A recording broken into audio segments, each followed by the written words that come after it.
আজ খুব স্নো পড়ছে। বাইরে অনেক বরফ জমে আছে। জানালার কাছ দিয়ে তাকিয়ে আছে জেসমিন দূরে, বহু দূরে। ওর ঠোঁট দুটো কাঁপছে তিরতির করে। নিজাম পাশে দাঁড়ালো, বলল, কি হয়েছে জেসমিন? তুমি কি কোনো ব্যাপার নিয়ে বেশি চিন্তিত? জেসমিন বলল, তোমাকে আমার অনেক কথা বলার আছে। হুট করে যদি মরে যাই তাহলে কথাগুলো বলা হবে না। না বলতে পেরে আমি কষ্ট পাচ্ছি। নিজাম বলল, আমি কফি নিয়ে আসি। বেশি করে মগ ভরে কফি নিয়ে আসো। অনেক কথা জমে আছে।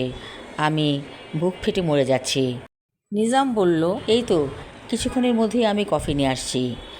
নিজাম এলো, হাতে কফির মগ। জেসমিনকে একটা মগ দিল।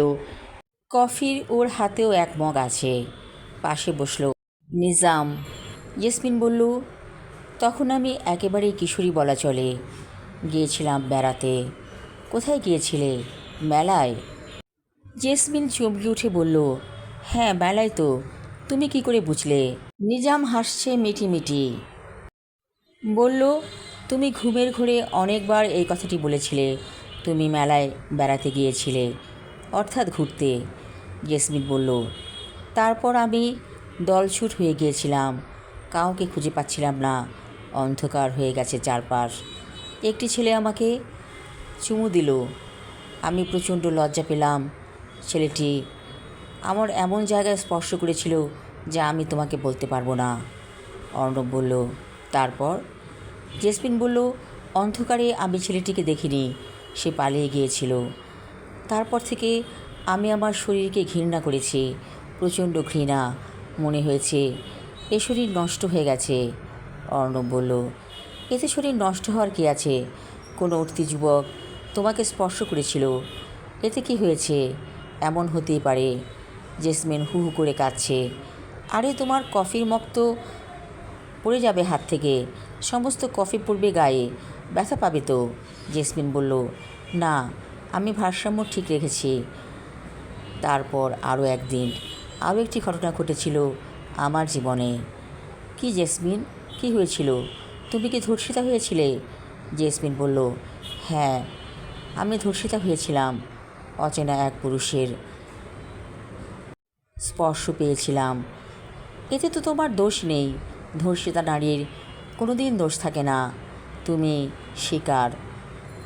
জেসমিন বলল, আমি অপবিত্র শরীর নিয়ে তোমার সাথে সংসার করেছি, 2 সন্তানের মা হয়েছি, কিন্তু আমার মধ্যে একটা অপরাধ বোধ কাজ করে যা আমি কিছুতেই ভুলতে পারি না।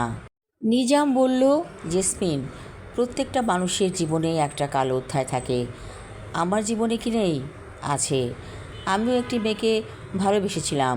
তার সাথে আমার সব সম্পর্ক হয়েছিল, কিন্তু মেয়েটি আমাকে শেষমেশ ছেড়ে চলে গেছে। এ কথা আমি আজই বললাম, কোনো দিন বলিনি। আচ্ছা নিজাম, তুমি কি আমাকে ক্ষমা করেছো? নিজাম বলল, এতে ক্ষমা করার কিছু নেই। আমরা প্রত্যেকটা মানুষ জীবনের কোনো পর্যায়ে ভুল করে ফেলি। এই ভুলগুলো মানুষ করে মনের অজান্তে। আর এখানে আমি তোমার কোনো দোষ দেখছি না। তুমি তো কাউকে ঠকাওনি, আমিও কাউকে ঠকাইনি।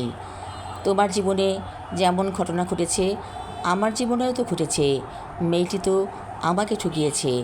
তারপর আমরা দুজন এক হলাম। আমাদের জীবন আমরা পার করেছি অনেকগুলো বছরের মধ্য দিয়ে। আমাদের মধ্যে কোনো ঝগড়াঝাটি তেমন হয়নি। অনেক সুন্দরভাবে আমরা সংসার করেছি। জেসমিন বলল, তাহলে কি আমি পূর্ণ হয়েছি? অবশ্যই তুমি পূর্ণ হয়েছ। আমি তোমাকে পূর্ণ করেছি। 2 সন্তানের বাবা হয়েছি আমি, তুমিও মা হয়েছ। এর চেয়ে আর বেশি কী লাগে? বিশ্বের একটি ভালো দেশে আমরা বাস করছি। জেসমিন বলল, জানো, এই অপরাধ বোধ থেকেই আমার একটা স্ট্রোক করলো। নিজাম বলল, আর কোনো দিন নিজেকে অপরাধী ভাববে না, ঠিক আছে? আমরা দুজন অনেক সুন্দরভাবে জীবন অতিবাহিত করব, ঠিক আছে? জেসমিন বলল, তাহলে আমার হাত ধরে বসে থাকো। ওরা দীর্ঘক্ষণ বসে থাকলো। বাইরে তুষার ঝরছে, বরফ সাদা তুষার। জেসমিনের মনে হলো ওর অন্তরও এই রকম তুষারের মতো শুভ্র সাদা হয়ে গিয়েছে।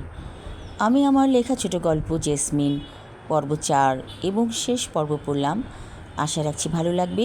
ধন্যবাদ।